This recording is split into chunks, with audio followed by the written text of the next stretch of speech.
What's up, guys? Claudio Valdivia here with the Think Real Estate team. I am joined, as always, by my awesome co-host, Erica Osborne. Today, we're going to be doing a little bit different of an interview. Today, we're joined by Alex Breshears. She's with Infinite Road Investments. She is a military spouse here in the Hampton Roads area. And we're going to be talking about private money lending and how Alex helps individuals that are jumping into real estate find ways to fund the deals that they're getting into.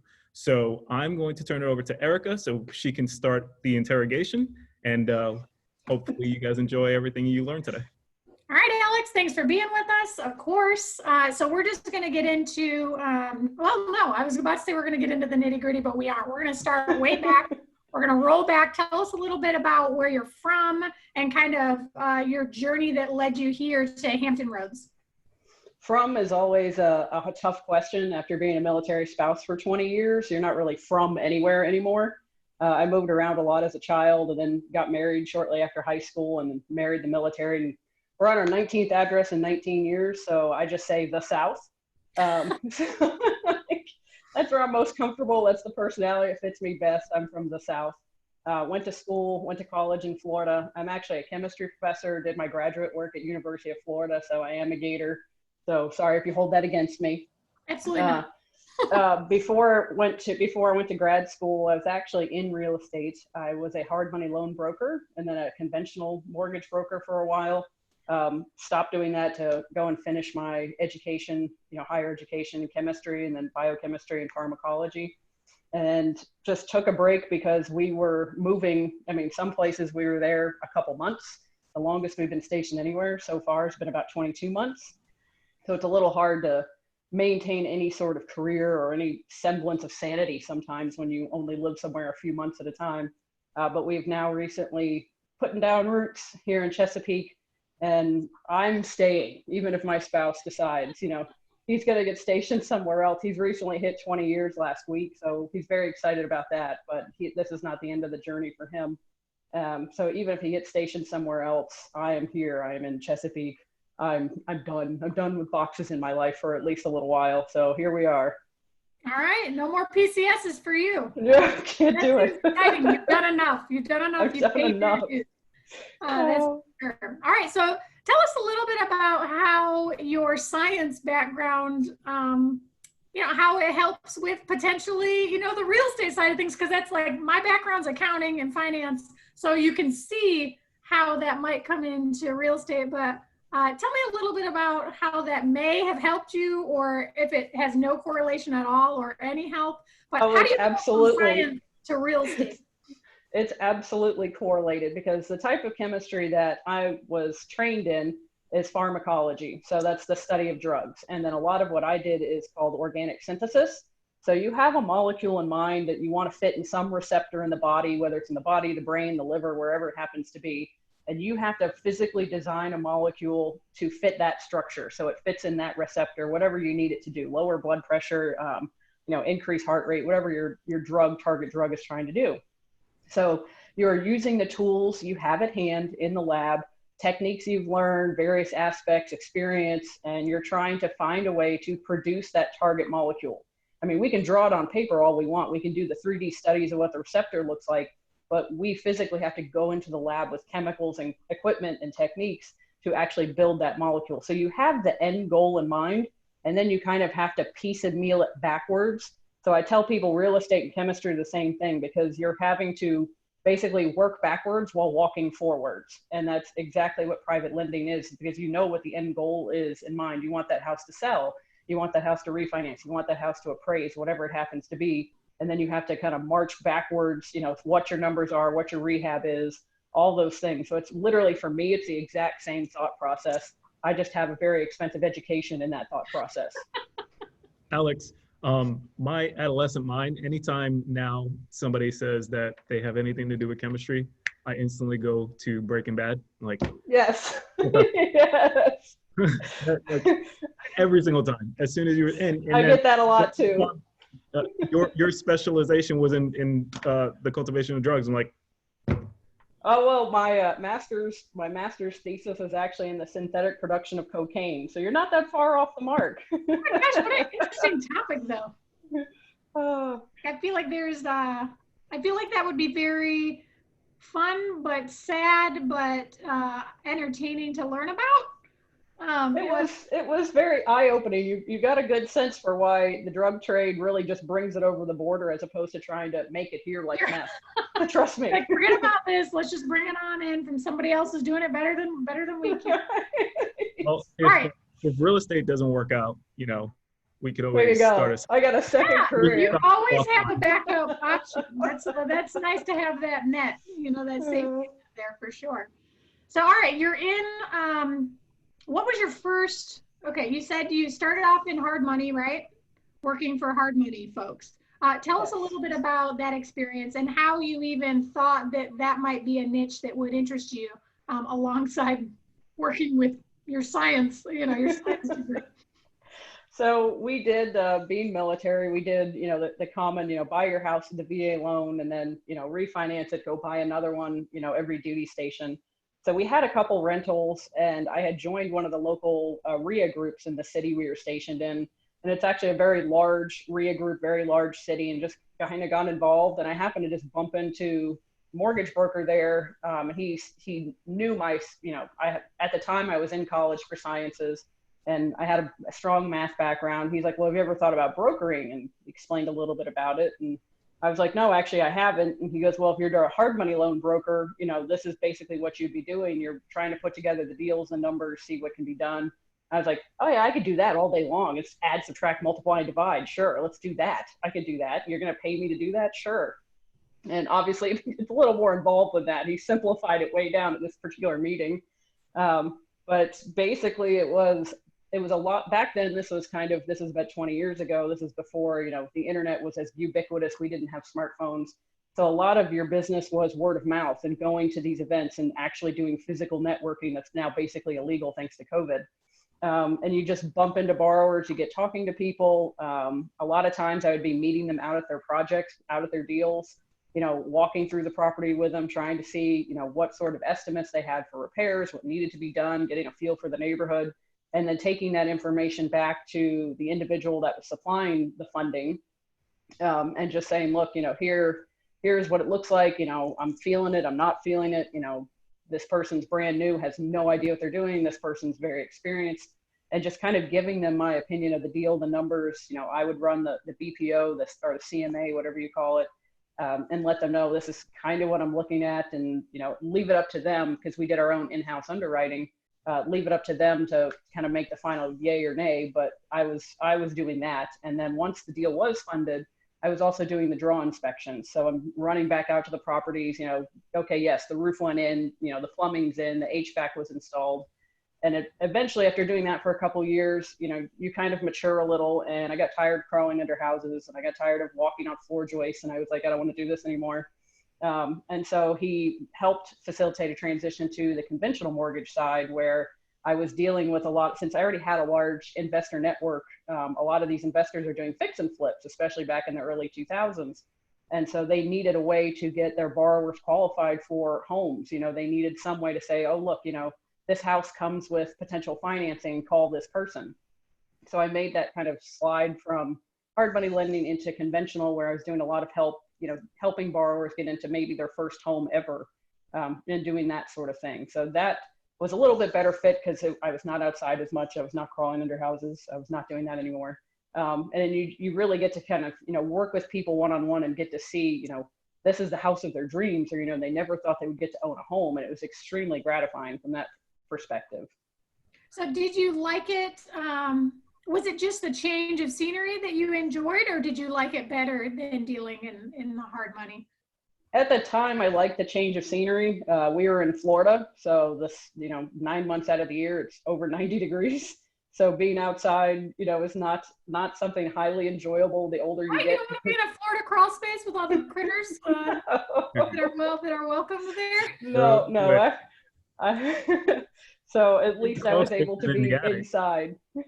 Yeah, no, I was not crawling in the attic. I refused to crawl in the attic. It depends. I don't find a good set of walk upstairs in an attic. I'll definitely a walk up attic. Yeah, no, I had a snake crawl over my foot one time, and I was just like, nope, I can't do this anymore. I'm done. I'm done. Get me the hell out of here. Hey, Alex, real quick. So you brought us into how you got started in the world of real estate, but what led you to real estate? Like, did you read a book? Did somebody, plant a seed? What got you interested in working in this world? So that one's kind of funny. So I'm a horse person, and that basically means I'm just clinically insane because all my decisions revolve around my horse. So growing up, I always had horses in my life, and if you know anything about horses, it's a very expensive community to be in. It's basically like having a child, only you don't get the tax, deductions for having it. And that world, I mean, it's very easy to spend $1,000, $2,000 a month on your horse. So I was often working off board. So I was at the barn a lot. And I actually had a lady, I was working at the barn, and she literally just threw me the keys to her Mercedes. And she handed me $100 bill. And she said, can you run down to the grocery store, down the street with my car and go pick up, carrots and drinks and whatnot and stock the fridge in the barn, and, whatever's left over, keep for yourself. And I'm like, this lady barely knows me. Like, I work at the barn to clean stalls. And, I was like, all right, we'll do it. I'll enjoy. I was probably 19 at the time, and ran down there, did what she asked, came back, and I just got talking to her. I was like, well, what do you do? It's a really nice car. And she says, she goes, my husband owns shopping plazas, and then I just spend his money. That was literally what she said. And I was like, oh, so you're in real estate? She goes, yeah. She goes, my husband is. I just spend his money. And I'm like, okay. And it got the wheels turning, and you kind of always stand on the other side of the fence. The grass is always greener on the other side. And in this case, I was literally standing on the other side of the proverbial fence, where I'm hanging around people that they have the money to burn, $1,000, $2,000 a month for the horses. They're riding $20,000 horses, $50,000 horses. And not that they're, that's great, but it's like, how are you doing this? Because that's something I want to do. And you just get talking to people, and it was a common theme. They had rental property, they lived in big, beautiful houses, something. This is, pre-syndication days, but that was the level of people that I was hanging out with. And I just kept hearing, it was either some sort of investment, whether they own their own business, and so they had invested in their business, or they had real estate investments. And I was like, okay, well, if that's what I need to do to get a really expensive horse and not have to clean stalls on the weekends to pay board, then that's what I'm going to do. Dude, I want a husband like that. Right. As you're talking about this, and I'm like just processing this, the interviews that we do are specific to real estate investing, but in reality, the message is over and over and over and over and over again that as long as you're investing, you're going to be in a situation where you can live the lifestyle that you want. And investing is kind of like money, and it's taboo because some circles don't talk about it, right? Like they kind of shy away from it. But just having those conversations and like having those conversations and grabbing the meaning out of it, that set you off on a path, you said 20 years ago, to put you in a position to where you're in right now, where now you're helping other people achieve Even that. at 19, having the wherewithal to be like, there's a common theme here. At 19, I was thinking about a common theme. I was driving through my sophomore year of college. I tell people I have a genetic abnormality in that I'm a horse person. So I just have some little like quirk, and like, that's just going to be, if you throw horses into the equation, and my teachers fortunately figured that out pretty early in life. So if they managed to get something related to horses, I was like, I'm there. Whatever group project, whatever book you want to me, I will learn it. I will do whatever it is you need me to do. Just let's talk about horses. Yes, it really was. So it just, I was like, whatever I had to do to get to that's what it was going to do. All right. So as a military spouse, becoming the proverbial accidental landlord, but it seems like you guys weren't necessarily doing that, on accident. However, I believe you do not currently have any properties. So could you kind of explain, going into properties, what happened during property ownership, and why you are currently out of property ownership? Yes. I will say, I always start my conversations with people that I'm very biased against rentals. I know it's a very viable way of investing. It's just, it didn't fit my strengths. And I tell people that ahead of time. So everybody's got a bias about something. I just try to be upfront about it. We have had rentals. We bought, the first one was a townhouse in a nice part of town, good school district. It was actually, like one of the cheaper units you could get in that zip code for that school district. We lived there for about a year. before we moved on to our next home. So we sort of bought it with the intention that this will be something we wanted to rent out. And we did do that. We bought our second home about a year, a couple months later. We actually ended up selling that one because we had so much equity in it. We bought it, we fixed it up. Again, it's a good school district, you know, decent neighborhood, HOA, and we learned during that move, we are not HOA people, which is the deciding factor on why we left. And we moved to actually horse property, coming all back to horses, because again, that big goal, want to have a horse on my property. And so our intention was to stay in Florida, and my spouse was going to go to medical school in Gainesville. We were in Jacksonville at the time. And then I was going to be going to vet school at University of Florida. He was going to be going to med school at University of Florida. We were going to drive back and forth from Jacksonville from our horse property. So we were kind of envisioning that as our longer term home, which is why we decided we were going to, you know, buy horse property. The Navy had other plans. 2 weeks before graduation from undergrad, they said, no, that's not happening. So they stuck him on a ship out at Mayport, kind of literally like last minute. And then it was like, you're going to be here for a little bit until we find somewhere more permanent to stick you. So it was like, okay, well, vet school's out because that's 4 years. And law school, I'd also applied to law school. Law school's 3 years. I don't have 3 years. So let's go to grad school. And I rushed through to get done with grad school in about a little over a year. So I could at least move with him, you know, when we went. And the horse property was never intended to be a rental. I mean, it was at a barn, it had fencing, just a lot of things tenants generally don't want to deal with. And we just kind of had to pivot real quick and make things happen. And then in the backdrop of all of that was in December of 2007, when the Navy moved us across the country from Jacksonville to Whidbey Island, Washington. So that was right at the very, you know, probably, oh yeah, that was that's a whole nother episode. And we were moving at the very height of the secondary mortgage, the subprime mortgage meltdown. So and it was Florida, so house prices were crashing. We did not intend to rent this property, but we decided to rent this property, kind of ride it out. Again, accidental landlord.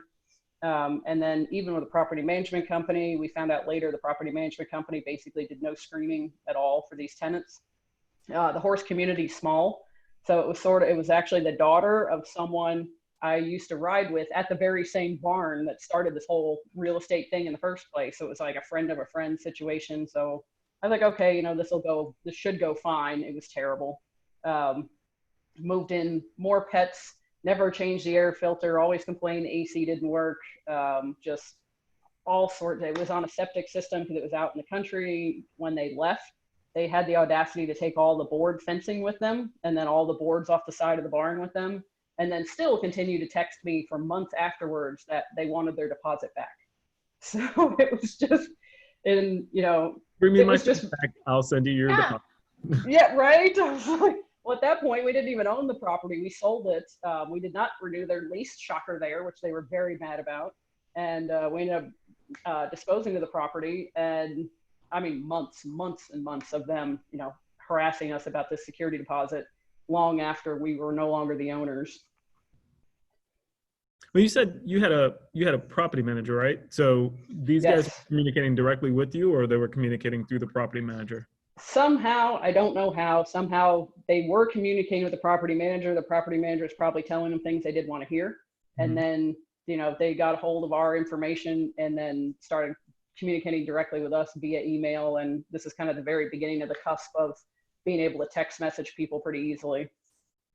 You said when you took us down that road, you said that, you know, these things weren't in our, there were things that holding property, you know, it wasn't our wheelhouse, or it wasn't the strength that we wanted to play on. Can you kind of talk about not necessarily what strengths you didn't have in order to make that not work, but what you identified to bring you into the space that you're in right now? Because there's a lot of real estate investors. There's so much real estate education out there, right? And, you know, there's a hot new thing every other day. And there's investors out there. I know a ton of them. I've worked with a few of them that, you know, they're constantly jumping to the next great big thing. And, you know, their search criteria changes. I'm like, dude, like, pick a thing. Stick with it. Pick a thing and stick with it. Come on. So we fell into that trap where I feel like if someone says real estate investing, there's only two things that come to mind. It's you're going to be a landlord, or you're going to do the HGTV fix and flip thing. And that's literally all there is. It's usually all that's ever put forward for most people, and us included. And even at the Jax Rios and Jacksonville Real Estate Investors Association, that was their big thing. You know, pretty much nothing else was ever mentioned. So we went with plan A, and we're like, okay, passive income, sure, that'll pay board every month. Yeah, let's do that. And because again, going back, everything was about, you know, paying for a horse at the time. So it still kind of is, I'm not going to lie. And, but nobody ever, they talk about the number crunching, you know, they talk about analyzing the deal, they talk about cash flow, you know, potential appreciation. But what they don't tell you is the personality that's going to be required in order to deal with these things. So for example, my spouse and I do not have children because we do not want to babysit other humans, much less other adults that we expect to act like adults. And when you have tenants, you're either, even if you're self-managing, you're babysitting the tenants, you're babysitting the property. If you have a property manager, then you basically hired a professional babysitter and you have to keep on them. And it just didn't, it would just, every time the phone rang, it got to the point where it's like, oh, what is it now? Yeah. And it was just, your goals aren't necessarily aligned, because obviously as the landlord, you want to have a decent house in a decent condition for the lowest cost. Whereas the renter, that's not necessarily always in line with what you want, because obviously they want to pay the least, they want the nicest house, they want everything fixed right now. You know, they just start demanding things that were just way above and beyond, you know, what I would even consider. I mean, I've done a lot of renting in my life because of the military. It never would have occurred to me to go and tell my landlord that I needed to have, you know, blinds put in, or I needed sliding closet doors instead of opening closet doors to save on floor space. And I'm like, what? Where's this coming from? So it just, reading that I should be doing this. Like, that's just right? Ridiculous. Like, where are you coming up with this? I had one lady that moved into our townhouse and she wanted the entire place painted. And I'm like, no, it literally just got painted as part of turnover. We're not repainting it. And she's like, well, I hate beige. And I'm like, well, you saw the property and agreed to sign on the dotted line. The house is beige. Like, I don't know what to tell you. That won't put big holes in the walls. Put some tasteful art up that won't put any holes in my walls. I mean, it just got to the point where it's like, everything, it was just like, okay, now we got to argue with someone else about something else. And it was just like, no, I don't want to, I just don't, I'm more of a team player. Like, let's all work towards the same common goal. And in that case, you know, especially even if you look now, you know, 20 years later, in light of COVID and, you know, the rent-free movement, it's that adversarial kind of relationship is out there in the media right now. It's the rich landlords trying to pull one over on the poor working class. And that's a general consensus that's out there right now in the environment. And, you know, it's probably something that was prevalent back then, but just wasn't maybe as visible because, you know, social media makes everything work at light speed. It just was not the area we wanted to be in. Whereas, you know, when we're working in private lending, you know, going back to being a hard money loan broker, it was like, okay, let's work with this other investor. Let's see how we can make the numbers work. What aspects of the property, you know, can we work on together, you know, to get the deal done? Everybody's trying to get to closing. The broker is trying to get to closing. The borrower is trying to get to closing. The seller is trying to get to closing. The hard money loan people are trying to get to closing. Everybody's got the same goal. And then everybody's trying to get to the second closing, whether it's the sale or the refinance. So again, everybody's aligned in the same goals. And in the process, we're producing something that's either going to be nice, stable, good condition for a rental, or it's going to be something that you've taken an old aged home and you've updated to modern standards. So it's got basically whole new life, another whole 30 years for a family or a couple families to go in and enjoy. So I enjoyed that aspect of it, like that teamwork environment where we're improving something, we're improving the neighborhood, we're giving people jobs that are, you know, refinancing it, listing it, rehabbing it, doing the landscaping for it, staging it, photographing it. You know, there's all these opportunities to help other people in the process. All right, so you leave, oh, go ahead, Claudia. You got it, Erica. Go. I was just gonna say, you leave property ownership. You know, you have this experience with you in the hard money lending and the conventional lending aspect. So what is the actual, I'm out of property ownership, but I still want to be involved in investing because I need to pay for my horses. Where does I want to do private money come into play? And how did you set that up? And then tell us a little bit about the systems and things you put in place and your current Infinite Road investments? So the impetus for doing private money was actually started way back when I was a hard money loan broker. So the broker actually worked for, he was an individual, he had a company, and the company had basically a warehouse line of credit with a larger company. So he could just pull down funds that he wanted to fund for those particular deals. So it wasn't necessarily his own personal funds. It was basically business funds that he had access to. And I got to see, you know, I would sometimes the people in the office would be busy and he'd say, hey, can you call, you know, this company or this, you know, we need these funds sent to this title company. So I kind of got the back office, you know, feel for the lending side of it. And I was like, this would be awesome. And, you know, I knew obviously what he was charging. I knew how much he was getting charged for the warehouse line of credit, you know, and I was just like, okay, well, he's basically making between 4% and 8%, you know, on his money that isn't even his money. You know, I was just like, yeah, I could get behind this. I could do this. And then the other thing you notice, again, going back to the whole barn thing, everybody at the barn is very busy. You know, there's at the one barn I worked at, you know, there's 24 stalls. So we had about 30 horses, you know, but the entire barn, everybody's schedule stops for the vet. When the vet is coming, everybody's there, everybody's ready to pay attention, everybody's got their horse ready to be seen by the vet because they know that the vet is, you know, expensive. First off, you're paying for his time. There's only so many of them. So the vet kind of ruled the world when the vet was in the space. And going back to this networking in person thing, you know, when you actually had to go to meetings, I was going to these RIA meetings with the hard money loan broker I worked for, and literally everybody in the room knew who he was. You know, it was this, it literally looked exactly like it did when the vet came to the barn. Everybody would stop, they would shake their hands and be like, oh, you know, so-and-so is here, you know, let's introduce you to so-and-so.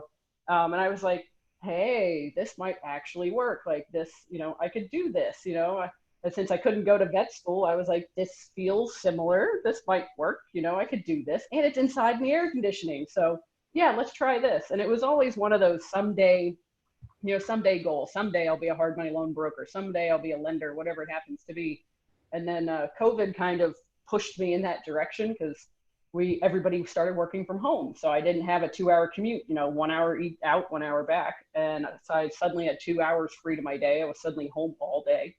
And I was like, okay, you know, let's just start. I was on social media, you know, less then, more so now. And I was just talking to people in other real estate groups. And I said, this is what I'm thinking about getting involved in. And they're like, oh, you know, it's great. You know, if you ever have something, let me know. Or you ever want to do it, let me know. I'm like, okay, you know, whatever.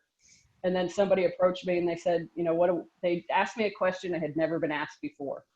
They said, what sort of property are you looking to lend on? And I'm like, that's a very good question. I had not thought about that.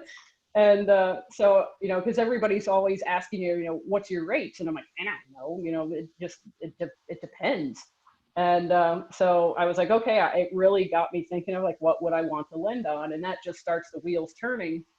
And then I finally just kind of worked something out in my head, talked to my spouse about it. And he's like, yeah, okay, you know, whatever, you know, he does the bobblehead thing that a lot of husbands do after 20 years. Yes.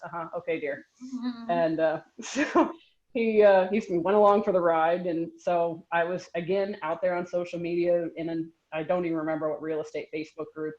And I was like, you know, this is kind of what I'm thinking about doing. This is the type of property I'm thinking about lending on, And someone approached me and I was like, okay, you know, we'll see where this goes. And then after about a week of conversation, the person came forward and said, I have the exact property you want to lend on. I'm like, really? Nah.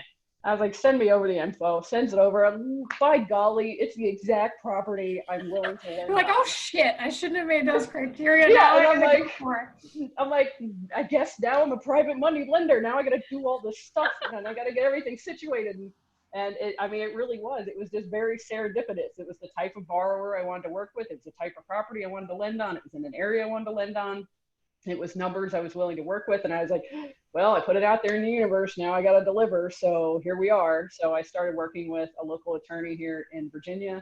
Got the paperwork, the business side of it, the LLC side set up, got the bank account, all that other stuff set up. Funded the company from the funds we had saved, set aside to do this.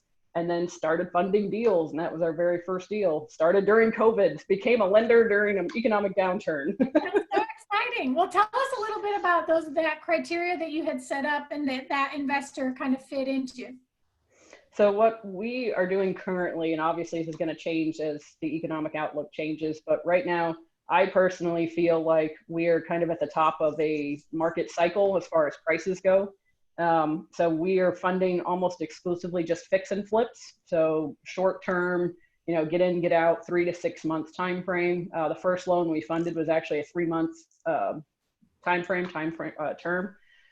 So we just wanted to have something that was just in and out, and there we go. And this particular deal, the very first deal, happened to be an investor that took a property subject to. So the first mortgage was already in place. It was, paid up, it was current.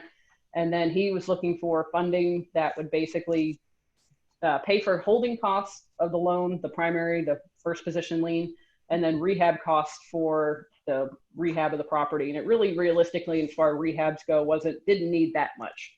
The particular investor had a lot of experience doing that, had a crew, had a team that worked for him. So it just fit. I was like, awesome. It's in a very retail area. It's a great school district. I'm big on school districts because I think that's going to be a big driving force for sales is, again, what's everybody's why? Everybody wants great things for their kids. So they're going to want to buy in good school districts. So the house was within about 10. I like to loan on stuff that's typical for the area as far as bedrooms and bathrooms and square footage.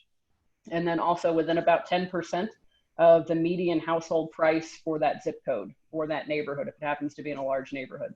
And that the property ended up meeting all of those things. It was going to be exactly, within those parameters. And I was like, all right, let's do this. So we worked out the details. A nice thing about working with a private lender is you can negotiate back and forth. So it's not a third-party underwriting system going, okay, your buyer risk profile says you're a 12% interest rate.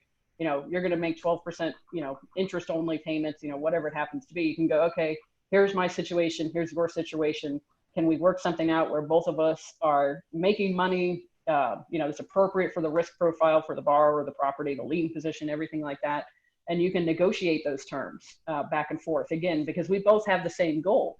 That person wants the property sold. I want the property sold because that obviously means I get my cash back in a nice, timely fashion according to the promissory note we signed. So that's literally just how it started, just working with people, talking to them, finding out what their needs were, discussing what my expectations were as far as communication, being informed when the property was rehabbed, where it was in the rehab process, when it was going to be hitting the market, when it was under contract, when it plans on closing from that contract for that retail buyer. And it's been smooth sailing, knock on wood, ever since. Alex, we kind of jumped into the rabbit hole. And we didn't. Sorry, it was my loaded question that jumped us into the rabbit hole. Well, we didn't talk about what like hard money versus private money, right? Like you had some conversations. You threw out some nuggets right there to kind of illustrate, hey, these are some of the differences. But in reality, when somebody's jumping in and they're looking to fund their first deal, can you just kind of briefly summarize what's the difference between working with the two different types of lenders?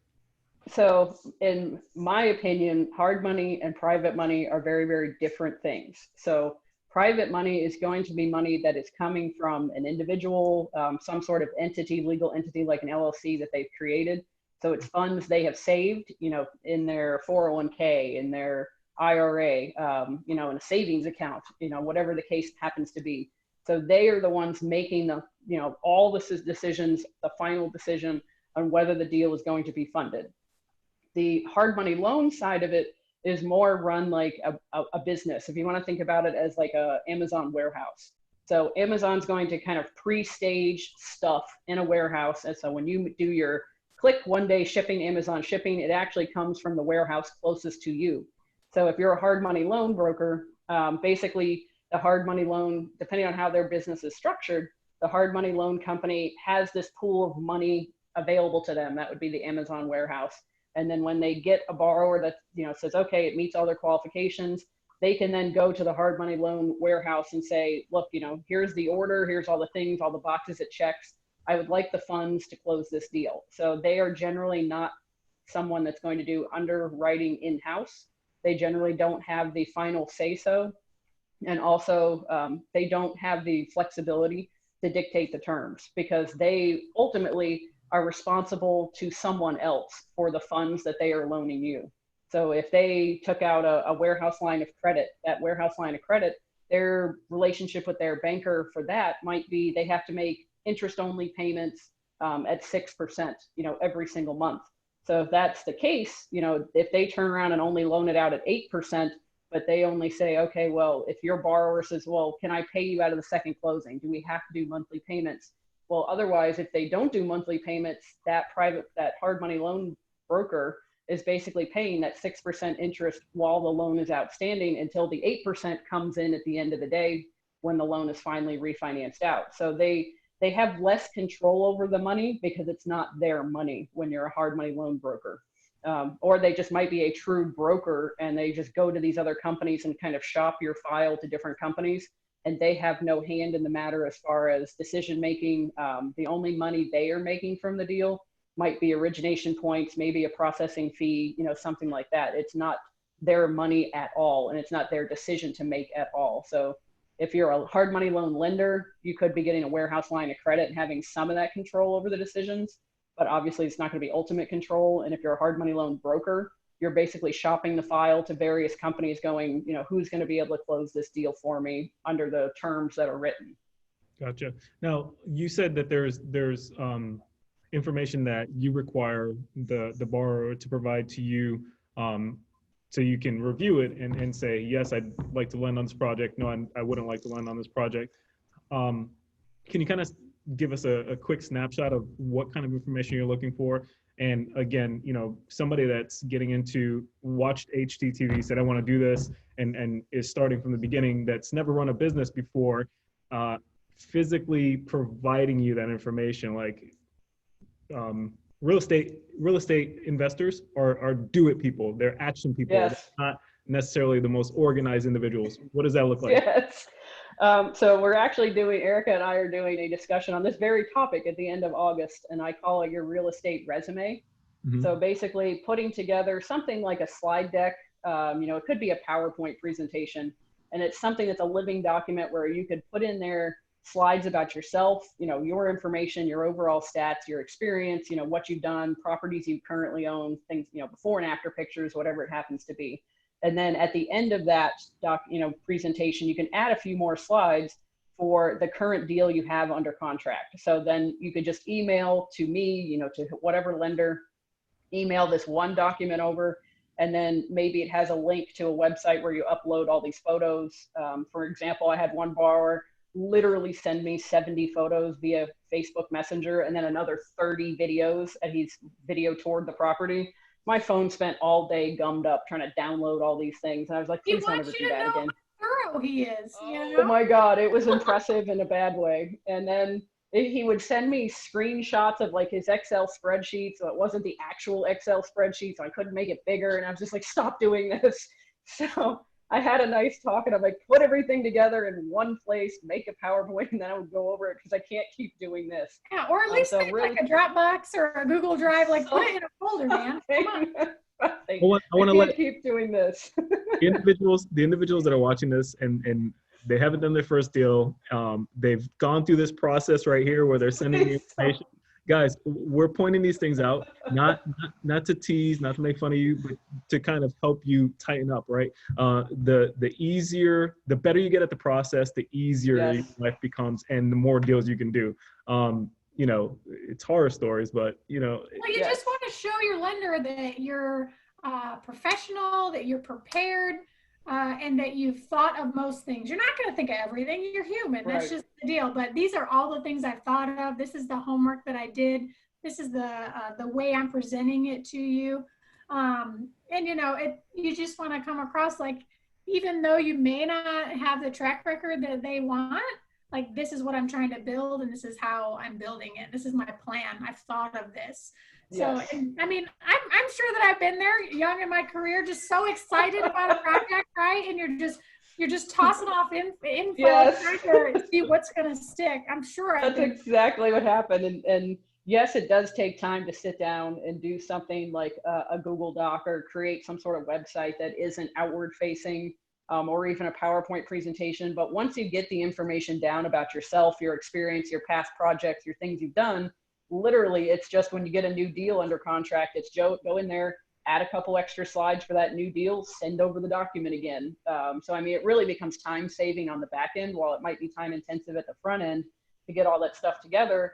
It saves you so much time later on down the road, because once you have something under contract, boom, throw in 4 or 5 pictures, throw in, to your Excel spreadsheet, your numbers, and then send it off, and then let them go, let them do the due diligence on it. Do So you somebody, oh, go ahead, Claudia. do you have an Excel spreadsheet that you send over to them that says, hey, this is the information that I need in order to make to do my analysis? Or are you kind of letting them kind of dictate the conversation? When they're first presenting it, especially if they're a new borrower or have not worked with, I let them do as much talking as they're willing to do, because I want to get a feel for what their focus is, what their thought process is. Are they admitting to what their strengths and weaknesses are? Are they admitting to ways to overcome their weaknesses? If they come forward and say, I haven't done this particular type of fix and flip, I've only done, buy and hold, or I've only bought turnkey rentals, but I know I don't have the experience doing fix and flip. And because of that, I'm bringing on, this general contractor that was recommended by another investor that's done this type of project. And this other investor is going to mentor me. So if you're listening to the conversation about what they're saying, it's equally as important to almost to what they're not saying. If they're walking in going, how much money are you going to give me? That's probably not my borrower. Whereas if I'm walking in the room with someone that looks at this as a partnership, has a similar risk tolerance to me, has what seems like a pretty good understanding of the process, the numbers, their expectations are realistic. I once had a borrower tell me they were going to do a $60,000 rehab by themselves while working a full-time job with a wife and 3 small children in 45 days. And I'm like, do you plan on having the wife and small children and job at the end of this 45 days? Because it's not going to happen. So it was just, you want to get to know them. So initially I'm going to let them do as much talking as they want, obviously up to a certain degree, but I want to hear what they have to say and how they say it. Gotcha. What'd you have, Erica? Oh, I totally forgot, but I am ready for my next set of questions. Go for it. All right, so here comes COVID, right? Big bad COVID hanging out. It kind of pushes you. I would say it was maybe your catalyst into the realm of private lending where you wanted to be anyway. So now from having conversations with you, I know that you have different things and additional things that are in your investing future. So now that private lending is something that you're actively in, you have your systems, and obviously everything is continuously growing and updating. And yes, I get that. However, where is your investing headed now not from private lending, because it's still there, but what are you going to add in addition to? What other types of investing are you looking at getting into, and where are you headed? Currently working towards a couple different things, actually. So we are currently limited partners in syndications for multifamily. So we sort of own, property, but we never get a call by a tenant or hopefully the property management company ever. So I was like, bonus. So we will probably continue down that road and continue doing LP investing on that side, just because I like the passive mailbox money and it helps pay board for horses. Everything comes down to horses. And then further probably next year, we are looking at starting a mortgage fund. So like a syndication for mortgages. So individuals could invest, for 3 years or 5 years, just like they would a syndication, only those funds would be doled out for mortgages, sort of like a hard money loan, only since it's my mortgage fund or our mortgage fund. We would be the deciding factor. We would be doing the underwriting. So it would still be truly private money, but it wouldn't necessarily be all of our money. It would be through somewhat of a syndication. So are you gonna so the intent of that mortgage is to do long-term financing for individuals, I'm assuming? Potentially, or just do fix and flip, or something that's like maybe 13 months. So allow someone to do the BRRRR strategy. If the conventional financing part of the side of the house starts to loosen up a little bit, going into next year. That's why I say next year. But it would definitely be something that would be able to do funding for, 12 months to 24 months. So cool. I'm All seeing. right. I'm sorry. Claudia. Sorry, Erica. I won't do it anymore. No, Um, no, go for it. It's all you. I'm starting to see a lot of individuals that are creating a like a hybrid program for individuals that might not necessarily qualify. And this is on the residential side, the retail side. They're starting to create programs for individuals that might not necessarily qualify for traditional financing or through a bank.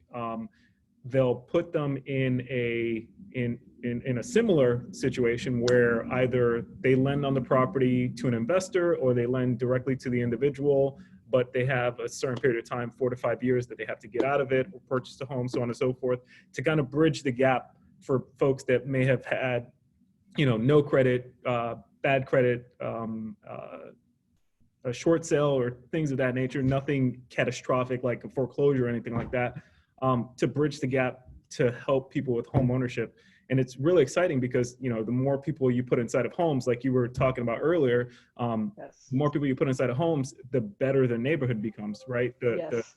It helps drive up the value of property, so on and so forth. And you said, investing in lending for fix and flips, right? You're beautifying the neighborhood. I don't know if that's a word, but Yeah, I think it is. Yes, My absolutely. super cool. Go, Erica.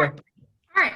So where I want to head with this is kind of into, you're all about the education piece. You're all about education for yourself, Yes. regarding schooling, what you want to do, and all about education on for finances and for financially minded people, and all about this private lending. Tell us about the Facebook group is where I want to go into this, because we're going to slowly work our way kind of into the social media feed of things, kind of that marketing aspect, or quickly work our way into it actually. And tell us more about the Facebook group, what you're doing there, how people can find, can find you on there. And yeah, what you got going on in your Facebook group, because it's super active. I started a Facebook group, honestly, as a whim. Again, I'm home all the time now, so I like to be busy. I like to be occupied. I'm also an extrovert who's stuck inside because I'm a high risk person for COVID. So I haven't been in a store in 5 months now. So it was just like, all right, I need to find ways to interact with people. And it also kind of fell back on that position where when someone mentions real estate investing, they go to one of the two defaults. And unfortunately, private lending, the only way it's ever mentioned in the context of those defaults is go find a private money lender. That's literally, that's the entire, any of the books I've read from Bigger Pockets, that's what they talk about when they start talking about private money. It's go find a private money lender to fund your fix and flips and buy and hold. And like, okay, well, what are these 4 people that want to do private lending supposed to rely on? And the only reason I knew anything about it is because of my background working with a hard money loan broker. So I was like, all right, and then I again, looking for community, because I'm big on community. I went out to social media to try and find community for private lenders, only to find out that every single group out there that touts itself on Facebook as a private money group was basically just a way for hard money loan brokers to spam people looking for loans.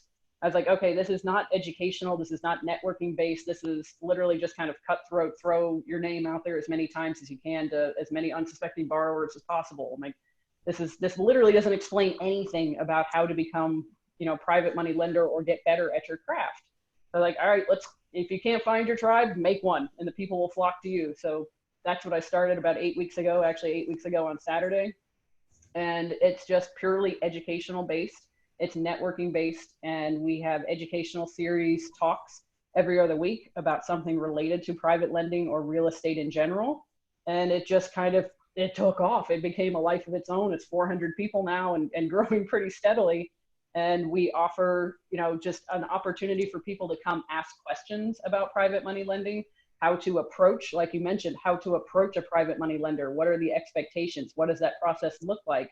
What are they expecting as far as paperwork, documentation, me as a borrower, all these sorts of things where people routinely don't have a forum to ask those kinds of questions, because it's kind of one of those things that kind of exists in the shadows, because you don't want to come forward and say, hey, I'm a private money lender, because you're going to get inundated with people.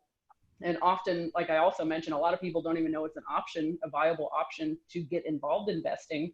And then on the other side, the other people aren't told how to approach them. It's sort of like dating. When you're a teenager, you're awkward, you just kind of rush in and everything''s awesome.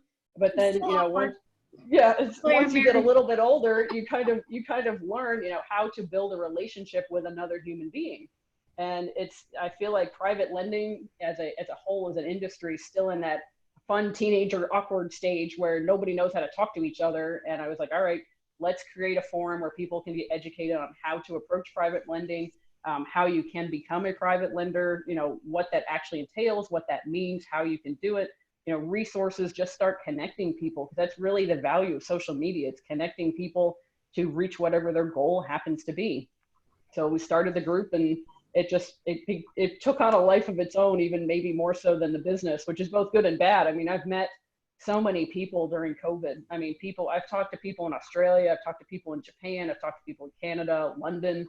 I mean, just literally all over the globe, all over the United States from this group, where I'm like, hey, let's jump on a Zoom call. What are you doing as a private lender? Or I've had people contact me like, okay, I'm interested in using private money, but I have no idea how to even ask or where to find these people. So, I mean, it's just been an eye-opening experience for me. And I'm hoping it's an eye-opening experience for a lot of other people, so they can learn how to do this and offer, because it's more prosperity. Rising tide lifts all boats. So if we have more private lenders out there, that doesn't take business away from me. It doesn't necessarily take business away from other private money lenders.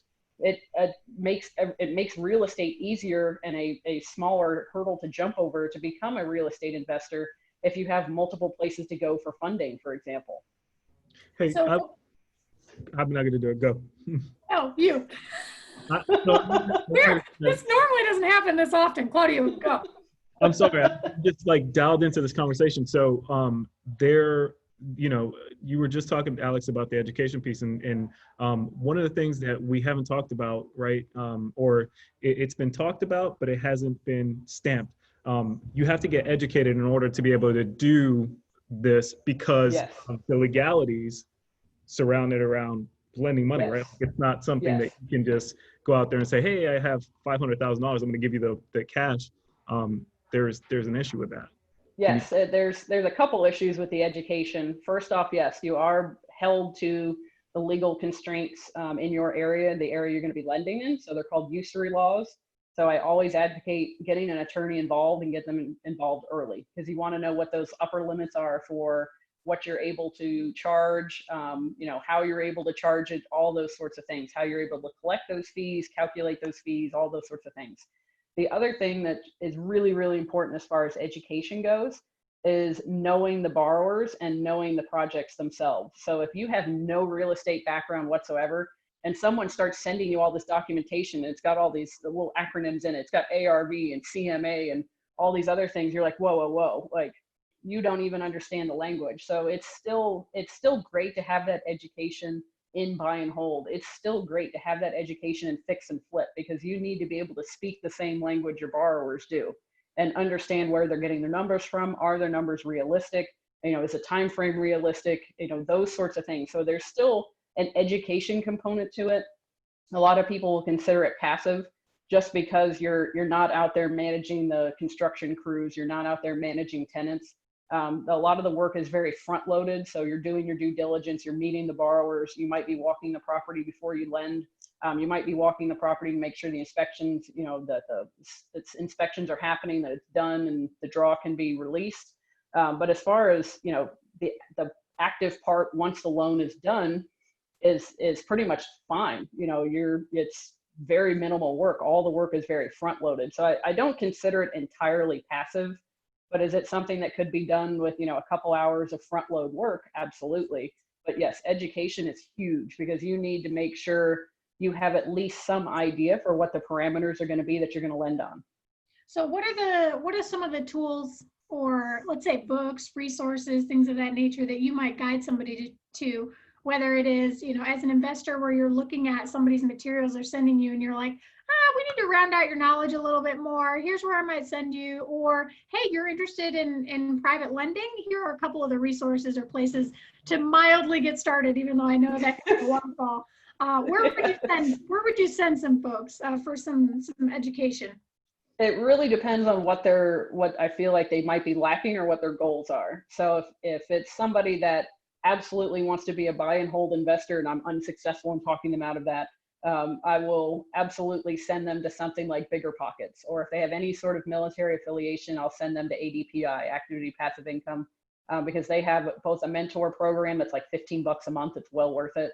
And then they also have a learning academy thing. I think that's a couple $100, you know, where they can just go and get a great amount of baseline knowledge in real estate investing for both house hacking and the buy and hold aspect, a little bit on the fix and flip side. So depending on if that's the base level knowledge that they're missing, that's something I would recommend. I would also recommend joining any of the local RIA groups that happen to be in their area if they're not local to where I am. And just literally just start talking to people. You will find people, listen to podcasts. They don't even necessarily need to be real estate related, you know, having a good idea of what the macroeconomic climate looks like, having an idea of what businesses are doing, because obviously the businesses are going to be drivers for employment, which are then going to be either your tenants or your borrowers.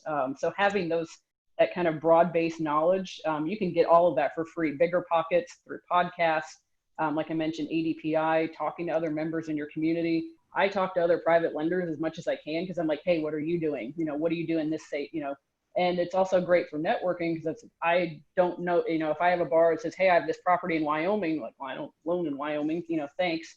But I might have someone who I might know someone who does. I can connect those people. And there's a lot of value in being able to connect people because, I mean, how many times do you see, even on social media, people want recommendations for, you know, someone that can do their hair, somebody can do lawn service, you know, so, you know, if you can come forward and you have a forum or you have a network of people, you come forward and say, hey, I have a deal. Does anybody know a lender in Wyoming? You know, that's amazing to be able to connect people like that. So the more people you can run into, connect with, find out what they do, even if you don't directly do business with them, you know, immediately the next month, even the next year, you can go, oh, I had a conversation with someone, you know, I take notes for all my little meetings. I can go, oh, you know, I talked to someone back in June and this is what they did. And I don't know how far away they are from Salt Lake City, but maybe they'll loan, you know, something on your deal, and you can connect people. And there's so much amount of value in being able to connect people. I mean, I think that's highly underrated in real estate. Everybody says, you know, network, and they kind of presume network is from your perspective. Like I'm going to network with people to benefit me or that other person. Sometimes the person you benefit networking is some third entity you may not have met yet. So I always stress like the value of being able to connect people. All right, so I know you haven't necessarily been able to get out in our community to yes. our local, you know, our local real estate associations. But hopefully, you know, that will kick up and you'll get to go to Trig, yes. Go to Priya if you want. You'll get to come to yes. our of course. But all right, so when you're having fun, educating yourself, soaking in all this knowledge, what is a great book that you've recently read that you would recommend and why? And how about share like one or two podcasts that you're a big fan of? So my current favorite real estate related book is The Hands-Off Investor by Brian Burke. It literally is it's a very dense book. It's one I'm actually considering having a book club about it because there's so much material and so much to digest. Oh, I would love that. But it's about being an LP in syndications. That's literally the entire point of the book. And I believe it's published through Bigger Pockets, but the author's Brian Burke. Highly recommend that book. If you want to learn anything about investing in syndications as an LP, that is like the Bible for that as far as I'm concerned. My favorite kind of two podcasts, it's going to sound kind of funny because neither one of them are necessarily 100% real estate related. But one of them is called The Cash Flow Ninja, MC Lauscher. It's like, I just love his accent, but I just enjoy the idea of the infinite banking system, his big, you know, claim to fame. But he also brings on a lot of macroeconomic speakers, business owners, where you get a broader picture of the market in general, as opposed to just real estate. I think so many times people are like, there's so much to learn about real estate that's all they zero in on, and they're not focusing on other aspects that might affect real estate upstream. So I think having that broader base education is valuable. And my other favorite is Capital Hacking. That's Josh McCown, Eric Cabral. Yes, love them. It's so much fun. Eric Cabral has another one that's called the Entrepreneur Circle. It's also well worth listening to. Again, not necessarily specifically real estate related, but they do circle back to real estate frequently. But it's that larger overall view that I personally value as a lender, because that's that's what's going to be the trend, you know, for real estate is going to be dictated by the overall market itself, not so much, you know, what this particular broker has on the market today. All right. So if and when, because of course, when is what's going to happen, when people want to reach out to you and find you as you're growing this Facebook group, as you're continuing to private lend, you know, in the market, how do people find you, Alex? So my Facebook group is called Private Lending Lessons, and it's searchable on Facebook. Just go ahead and ask to join and I'll approve you. And then I'm on there all the time. I try to do daily posts. We do educational series. I'm having an educational series on Saturday about how to get started in private lending. So that'll be something that's coming up. It's just a little hour talk introduction on the process. And then you can reach me via email, and my email address is alex@infiniteroadinvestments.com. I have a website, infiniteroadinvestments.com. You can go there and hit contact us. That'll come through. But I'm on Facebook a lot. So you can always send me a private message, send me, you know, put a question up in the discussion group in the private lending lessons, you know, happy to reach out. I talk to people all the time, one-on-one through video chats. I'll set up a time and we can sit and chat and talk about what your goals are, what your questions are, all kinds of things. Because frankly, I need some human interaction. I'm stuck inside. Please come talk to me. I would suggest kind of framing that, right? So framing that conversation, like Alex is a busy professional working with a ton of investors. It's not reach out just to, you know, waste time. It's like, hey, listen, this is what it's going to look like, right? Or if you want to talk about horses. Yeah, oh yeah. I'm down for lending, that. real estate, horses. Yeah, she's in. That's pretty much the deal. Well, all right, Alex, we are going to wrap ourselves up. We've taken an hour of your time. Thank you so much for chatting with us. I know that personally, I know Claudio too, and he's a chatter. You and I could talk for hours and hours on end and never ends and rope Claudio into it. However, we want to keep to our hour time frame. So we want to thank you so much for being here. Claudia, I don't know if you gave hosting to me, so I have the right to stop the recording, or if it's on you. You can. If you still have it, then I'm going to let you outro us, if that's even a word. It's a word now. And we'll go from there. But thank you, Alex. Thank you. Thanks so much, Alex. I was taking notes the entire time we were talking. Hopefully the individuals that are at home or, you know, once they go through this interview, you know, they have a laundry list of things that have sparked interest in them, and they start reaching out to you so you guys can connect and grow the business. I think that, you know, private money lending it's just one of those things. I got hooked into the real estate world based off of fix and flip and buy and hold. And this is the second conversation that we've had with somebody in that space of private money lending. It's just like blowing my mind. So guys, hopefully you got a ton out of this conversation. If you are a real estate investor in the Hampton Roads area, we'd love to have a conversation with you. You can send us an email, info@thinkreteam.com. Again, that's info@thinkreteam.com. Alex gave you a rundown of where you can find out more about her, Infinite Road Investments. She's a military spouse. If you're a military spouse, you're looking to bring some additional income into the household. And Alex talked about, you know, staying away from the MLM and the multi-level marketing and actually putting a business together where you can supplement that military income. Reach out to her. You know, she's a 20-year military spouse, so anything you're going through, she's gone through, and she can help you navigate that and help you generate some additional cash. Thank you guys so much for watching today. We appreciate you taking the time to listen to this interview. Thanks again, Alex. Claudio Valdivia, the Think Real Estate Team. Erica Osborne with the Think Real Estate Team. Have a great day, guys. All right. I don't have the ability to end this. It's me. All right, here we go. Let's end this recording. Stop recording. Do you want to stop?